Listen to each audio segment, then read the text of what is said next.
वो बच्चे जो बहुत समझदार हैं, अच्छे बेहतरीन स्कूलों से पढ़ के निकल रहे हैं, आई थिंक हमें उन पे भी बात करनी चाहिए कि वो हाउ, अगर वो सेक्युलर मेंटेलिटी पर भी हैं तो सेक्युलर होना आपको ह्यूमैनिटेरियन होने से तो नहीं रोक।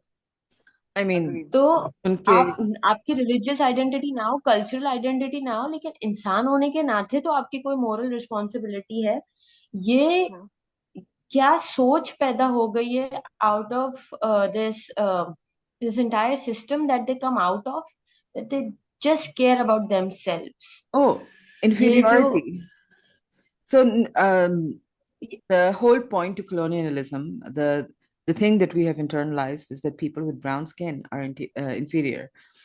ब्राउन स्किन और उर्दू बोलने वाले, या कोई ऐसी जबान जो अंग्रेजी ना हो वो बोलने वाले, जो यूरोपियन ना हो एक्चुअली, अगर आप फ्रेंच बोल रहे हैं या जर्मन बोल रहे हैं तो फिर भी आप थोड़े से सही है, इंसान है। लेकिन अगर आप ग्लोबल साउथ की कोई भी जबान बोलेंगे तो फिर आप इंफीरियर हैं। आप सोच नहीं सकते हैं, आप समझ नहीं सकते हैं। और I mean even the way they treat Pakistan और talk about Pakistan, they like oh my god, यहाँ पर तो कुछ नहीं हो सकता है क्योंकि पाकिस्तानी है। I mean, they actually just believe that we are inferior to them and that they are superior because they are now secular and they have all the isms of the secular liberal elite in the West. मैं मजाक में एक बात कहती थी एक जमाने में, but it was more out of sarcasm that not my circus, not my monkeys, right? And I would say that because everything was always my circus and always my monkeys because I cared, right? मगर ये सच है कि बहुत सारे लोग तब तक उस आग में अपना हाथ नहीं डालेंगे जब तक कि वो उनके घर पे नहीं लगेगी आग। ठीक है। Hmm. और अगर आग मेरे घर में नहीं है, ये एक माइंडसेट है जो कि अब हर जगह है। मतलब एक जमाना था when my grandfather passed away, हमारे फैमिली में वो फर्स्ट डेथ थी। ठीक है। और उस डेथ पे हम में से किसी को नहीं पता था क्या करना है नहीं करना है। सारा काम पूरे मोहल्ले ने किया था, पूरे मोहल्ले ने। It was our neighbours who handled everything.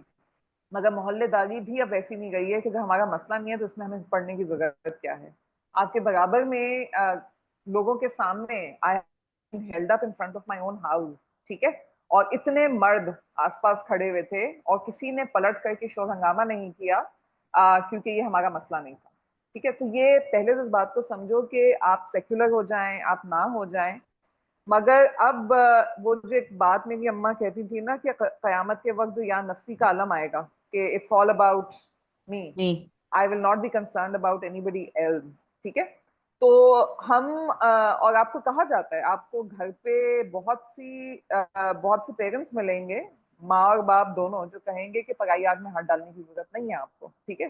तो जब आप ये सामने अपने पड़ोस में होते हुए किसी शख्स को, या अपनी आंखों के सामने सड़क पे होते हुए किसी शख्स के ऊपर किसी बात पे आवाज उठाने को तैयार नहीं है, तो आप मुझे बताएं कि फलस्तीन जो कि बहुत दूर है। हमेशा से, तो मैंने ये तक बातें सुनी है कि ये कोई नहीं, एक तो दूर है, ऊपर ऊपर से कि ये तो पता नहीं कितने सालों से ये चल रहा है, ये कहानी को खत्म थोड़ी होगी, तो हम जीना थोड़ी छोड़ सकते हैं। मैंने ये बातें भी सुनी है कि आप कब तक ये करेंगे, क्या क्या छोड़ेंगे आप। तो आपको क्या क्या छोड़ने नहीं कहा जा रहा है, आपको वो बेसिक चीजें छोड़ने की बात की जा रही है जो कि फंड कर रही है इस जेनोसाइड को। उसके मुतरादिफ आपके पास बहुत चीजें हैं।